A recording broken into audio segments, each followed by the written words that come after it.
So Maddie and Kiki refused to see this film. Oh, they refused. Because they hated the trailers so much. That's them walking out in protest. They refused to see it because, well, I also kind of parentally wanted to protect them as well in case they hated it so much. They fell foul of the DC fanboy revolution. Because we've reviewed 2 trailers of Aquaman, reacted to 2 trailers of Aquaman, and we've caused great upset, haven't we? Yes, because we've absolutely hated the trailers. Well, we hated the trailers. We thought they lacked imagination and what have you. Aquaman is the latest film from the DC universe. So I haven't got my Marvel aficionados with me here who know the differences between these 2 things. And this is essentially the origin story of Aquaman, isn't it? It's, yeah. But you drew quite a good analogy, Mum. You said it reminded you of Thor. Yeah, because essentially it's about a half brother, a good brother and It's sort of half god and not god. Yeah. Yeah. Exactly. Half-breed, as he's called. Half-breed all the way through. I wondered how sort of politically correct that was. We've got a really weird mosquito. Yeah, we've got like a tiny midge, which is why I'm doing that. Oh, I'm right. not going mad. Nobody will be able to see the actual thing. They'll think I'm just swatting. Going into this, we were a bit concerned. I was a bit concerned anyway. I was thinking, oh my God, this is going to be hideous. And I also know that it comes in at a whopping, something like 2 hours, 24 minutes or something ridiculous. 2 hours, 23 minutes. Yeah. So it's a long film. And a lot of these superhero films are long because research shows that the sort of fan bases like them to be immersive in that same way that TV series are. So, you know, I knew we were going in for a deep, qualitative splash around in the ocean that is Aquaman's origin story. Do you see like what I did there? Yeah, Yes. we're going to go for we're going to do breaststroke. Around in the ocean that is Aquaman. Let's just deal with the first opening scene, because when it started, every alarm bell in the arsenal of alarm bells was ringing. Well, first I'd just like to say how I felt all day before we went to the cinema. All day I was just moaning about having to go and see Aquaman because the trailer, oh my God, I just hated it. What kind of film for Jason a date? Momoa, you know, oh God, no, I hate that. What's that thing that you and Maddie watched? Game of Thrones. Game of Thrones. So she hasn't actually watched the full episode. I didn't really like the way that it didn't really look like they were underwater and there was no bubbles. This is from the trailer. Yeah, this was all the trailer, so I had a really bad day just dreading going. For me, the film got started, and the reason all the alarm bells in the world started to go was that with this sort of rather stilted voiceover, he started to tell the story of how his parents met. Nicole Kidman had the CGI effect to make her look young, and his dad had the same CGI effect to make them look young. And the script was clunky, and it was just really stiff, and it was really stilted. And I thought, oh my God, this is an absolute disaster. No, I mean, I didn't know Nicole Kidman was in it, and well, I was sort of quite pleased that she was, because she's always good. I think she's so watchable, Nicole Yeah, Kidman. she is. And the CGI was so amazing that she looked 20. Just so exquisitely beautiful. She has such charisma, she has such presence. Yeah. She was so intense that you thought that she did get me going. If it had been any other actress, or a lesser actress, or a lesser star, I think I would have been like, oh my God. That's exactly what I thought. She carried me through the beginning. I find myself just obsessing and being drawn to and just thinking about the CGI and how remarkable it does look. I mean, it's very impressive, but it distracts me from the performance. Made me so jealous. Did it? God, we all need that CGI in real life. The guy that was playing her husband, the CGI was too much, Yes, so that's he what I looked mean, plastic, which I think was a problem for you, wasn't it? It was a major problem. It just it made the whole scene just feel a bit sort of stilted. But it was proper cartoon, wasn't it? It was proper cartoon. You know, all the way through I was thinking, this is comic book. Yeah. And it was proper comic book story, you know, Queen from the Sea comes and has beautiful baby, just very humble, you know, chap. I thought it was more comic book, as you say, than any of the films that I've seen. You mean Marvel or DC? Yeah. Oh right, that's interesting. I would imagine if you're a comic book fan of Aquaman, you would love this. Yeah. Oh yes. See, I never was. I mean, Aquaman was never really one of those superheroes that I was ever drawn to. See, I love water. Yeah. So for me, and I loved. Well, I love Atlantis. I love the idea of Atlantis. I love the whole Atlantis idea of the lost city and all that kind of stuff. Yeah. Really, it's about the way in which Aquaman, played by Jason Momoa, sort of is his destiny is to be the king of Atlantis, because he is.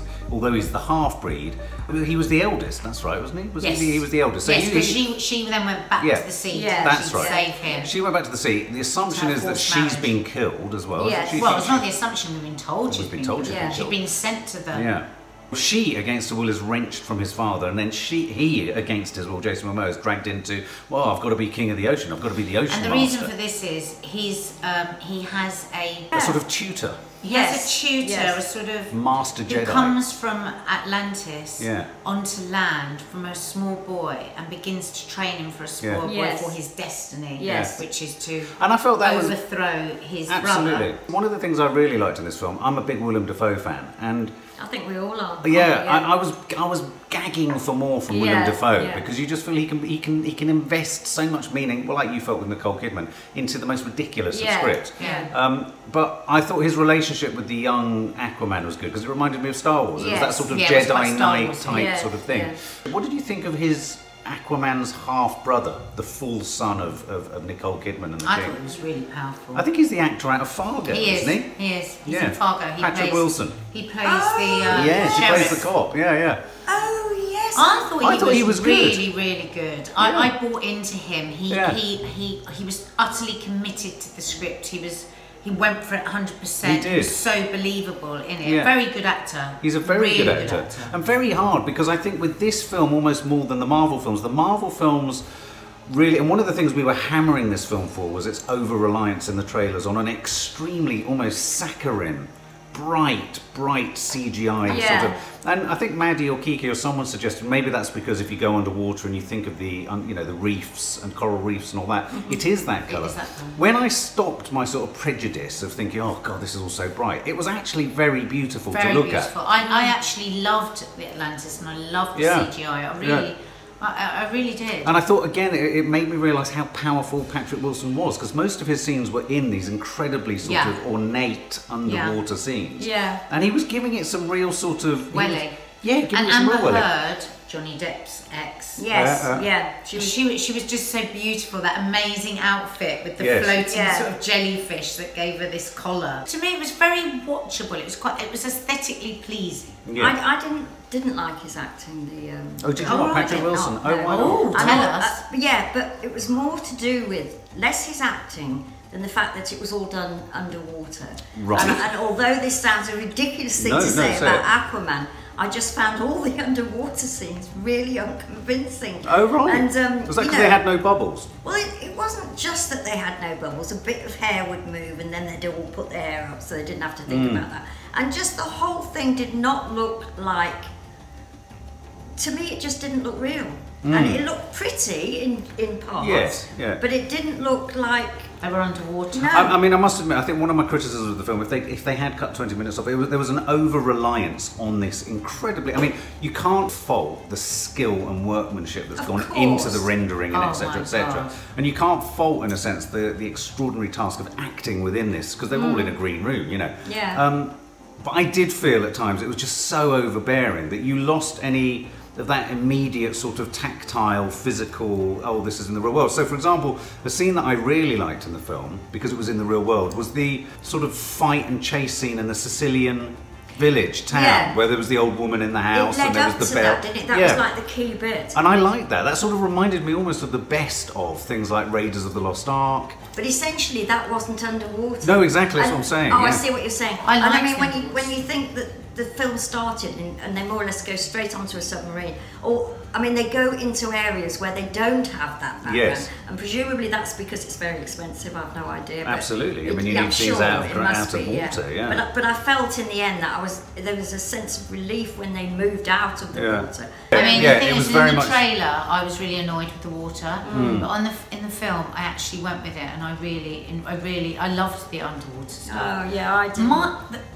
So it was like looking at an aquarium. I liked a lot of the film. I thought I was going to hate it. The problem for me was that Jason Momoa, of course, physically, you couldn't get more perfect, could you? And he was still better than I thought he was going to be, because I thought he was going to be a 0 in his acting. But he was still only a 3 or 4. Oh, yeah. So he was a big problem for me. Amber Heard was good enough and good in some scenes, but I felt there was no chemistry between them. I felt they didn't get...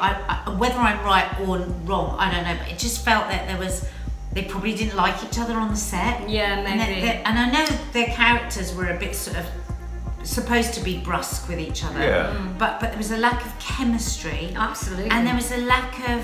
I have this idea that he's got this really big ego, the actor. Yeah. Obviously, Aquaman has it, and I felt it got in the way of the performance. No, see, I felt quite the opposite. I had a major problem with Amber Heard. I thought she was absolutely ghastly. I didn't think she was no good. Screen presence. She was neither sort of sassy nor sexy. She was neither cool she was very nor weak. She was very weak. But also, you're right. I think there was a problem with the relationship. I'd actually hedged my bets the other way. I felt that Jason Momoa perhaps wanted to be let loose a little bit more. And I felt that there was a rigidity to the DC. Now this is a broader criticism of DC, and I think it's something you mentioned, Mark. Marvel has no problem and has extraordinary ease in a lot of their films with whipsawing comedy just coming left field from wherever, and they'll send up almost the serious build-up of the biggest thing with the most ridiculous aside. And I thought that they wanted to do that in this. There's a lovely scene in the pub where they all came over and you think there was going to be a fight, and they do the selfies. But I thought if they'd actually given Jason Momoa more of that room to sort of not ad lib because he was funny actually. You're right. I don't think he was. Well, he wasn't in that funny, bit. but I don't think there were particularly well scripted scenes for him to be funny. But I think there was a problem with direction there because he wanted agree. to play. I don't know whose fault it was, but there wasn't enough play. Actors have the greatest job in the world because they get to play. And for me, it wasn't playful enough. It was too meticulously controlled. They weren't playful between them. I don't know whether that's needed a lightness of touch or more encouragement from the director. I don't know. Well, James Wan is the director. He's responsible for films like The Conjuring and Insidious, and he's a major player in Hollywood. And this is, Aquaman is like his first major sort of franchise film other than The Fast and the Furious. He did Furious 7.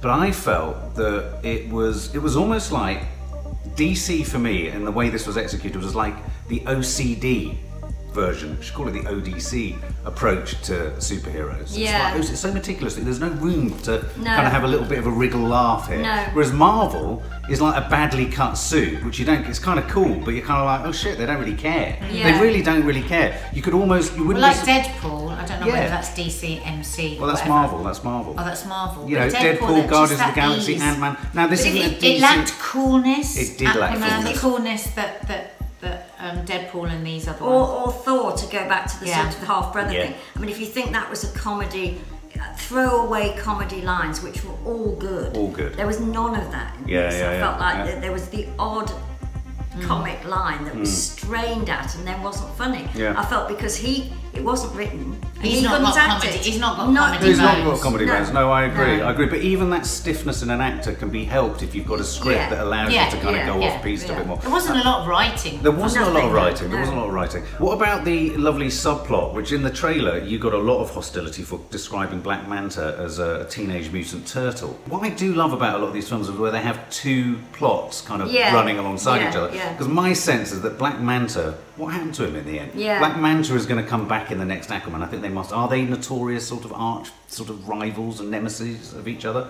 Because there was something quite good in that story, but it sort of fell apart, I thought, the Black Manta story. It fell apart at the point that I saw his head. I thought his mask was a bit strange with his eyes that fired. So what did we think of that storyline? I didn't really like it. It was just, it seemed like a bit of an add-on. It was a bit, he overplayed it. He really overdid it. The guy who played Black Manta? Yeah. He was just, I felt sort of sorry for him because he was this consumed with rage, but he felt like just a bit of an add-on that was a bit sort of flailing. He was flailing around without real purpose. I wonder whether he's been parked in there for the next film, the sequel. I think that might be the story. There were scenes around Patrick Wilson's crew when they're all sort of underground with their white sort of globulous guns and what have you. I liked some of the design, but it made me think of Flash Gordon. Oh, Flash! Saviour of the universe. But I liked how they were watery underneath the visor. Oh yes, I like that. I liked that. I'll tell you, there was one scene. One of my favourite scenes was what about the scene in the ship in the storm at sea, and those skeletal creatures all started to come out. Well, you know what? In that bit, I thought, thank God Kiki wasn't there because that's the stuff of it was very scary. That was brilliantly done. It was. And as they went down and down, and then they just came fantastic. Scene, I got goosebumps. That scene when he's diving to the bottom with the beacon flare, and they're coming down and getting closer and moving away, and getting closer and moving away. I thought that was an incredibly powerful, totemic image. It should be the image they should use for the poster. Yeah. It was it was really, I found that really scary. Yeah, it was I hated creepy. that, where It they was kept really jumping creepy. on the boat. Yeah. And a shout out has to go out to, I hate to say it, I've got a new man crush. Who? Dolph Lundgren. Which was Dolph Lundgren? Dolph He played Lundgren the was dad. the older guy with the sort of with the red hair. I knew He played I Amber's recognised dad. him. Played Amber's dad, that's right. And there was a sort of underplaying to him, which I thought Yeah, I was thought he was really really good. I good. thought Yeah, no, was he really was- good. he And he's was in good. Creed 2 that's out He at the was moment as good. well. Oh, okay. Yeah. Dolph Lundgren. Dolph okay. Lundgren. Okay, well let's sum up then. Well, I saw the trailer and thought I wasn't going to like it at all. And I probably liked it better than I thought I was going to. But there was too much wrong with it for me in terms of script, acting. I didn't like the underwater scenes. That's major. Yeah. Did you or did you not walk in today and go, that's 3 hours of my life I'll never get Yeah, back? why are you holding your punches? Come Say it on, as it is. Say it as it is. Did you hate it? No, just say it. No, I didn't like it at all. Say it.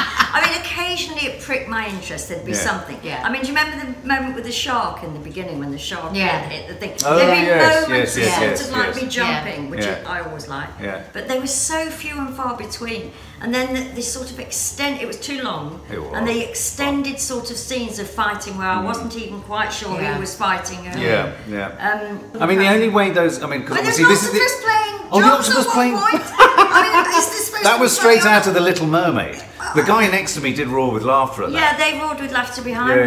Yeah, but just it wasn't to- enough. No, but just quickly, because it's not really the kind of film either of you would choose to go and see. But my thing about those great big fight scenes, which I'm often critical of, and I dread as much as the next person, when I say I like Star Wars, I think Nadia assumes I like all those big. But those sort of battles leave me absolutely cold. The only way in which those battles and those scenes work ever in these films is where they've taken the time to characterise all the characters that are in it. So that when you go into it, there's the macro battle. You care. Black Panther did it very well. And the Avengers, the second, Avengers Infinity War did it well, where you're caring about the individual battles happening within the bigger battle, but I didn't in this one. No, and I do like fight scenes. That's the thing. I like fight scenes, and I like the first one that took place in the submarine. We loved that. Yeah, I thought that was really the best fight scene. I I went over thought and it I said was. that was a brilliantly choreographed. Yeah. I just say, Yeah, it the was. first fight scene was brilliantly It choreographed. was, and I Lucy thought it's reminded going me. to stay this, but I it did. sort of didn't. Bearing all that in mind, shall I mark it? Yeah, please. I will give it a 3. Okay. Harsh but fair. Much prefer. Yeah.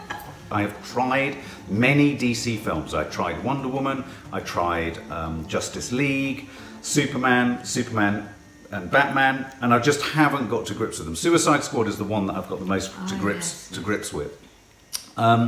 So I went into this very cautious. He's not a superhero that I was drawn to. I also wasn't a fan of Jason Momoa, even though I love Game of Thrones. I didn't think he was particularly good in that.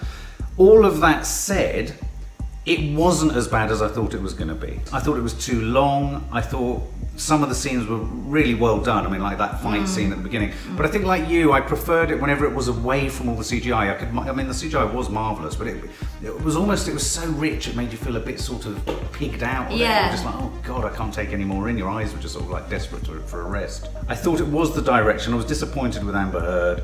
I did feel that Jason Momoa had a better performance that could have come out, so I felt like he was a bit straitjacketed in the whole thing. I liked the scene, which was a bit Raiders of the Lost Ark, where they got the sweat out of his forehead. I liked it in the desert. I liked it in Sicily.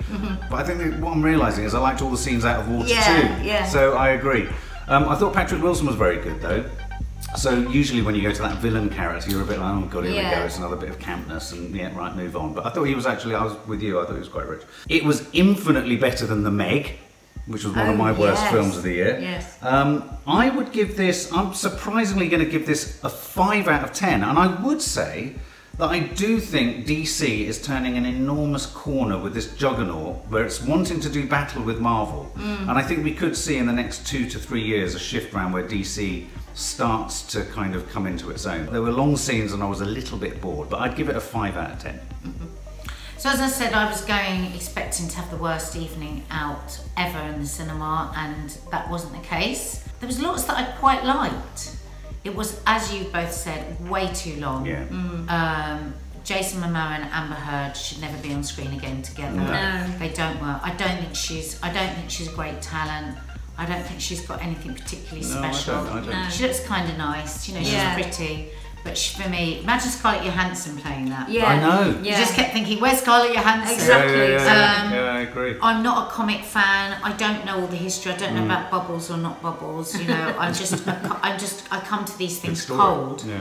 So yeah, I got transported a bit. I had a little bit of a journey. You know, I loved the Atlantis. I thought there were some really good performances, but I wouldn't. And I always judge this by whether the next day at work I'm going to say to anyone, you've got to go and see this. Yeah. I'm not going to say to anyone, No. you've got to go and see this. No.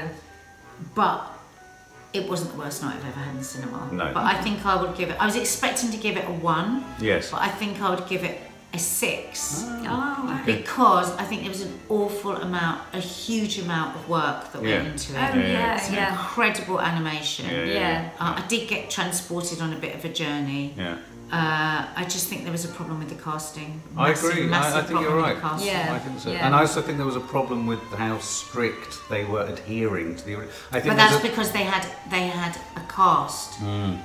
The 2 leads weren't able to play. They weren't able to play.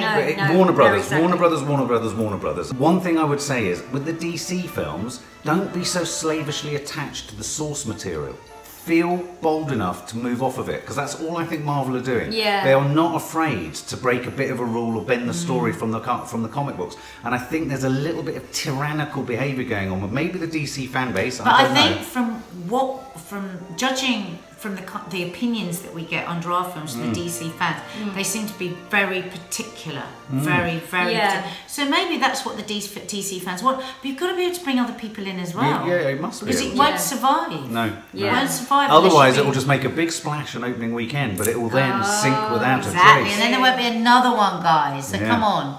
For more film and family fun, don't forget to click the subscribe button and make sure to click the bell to never miss an update.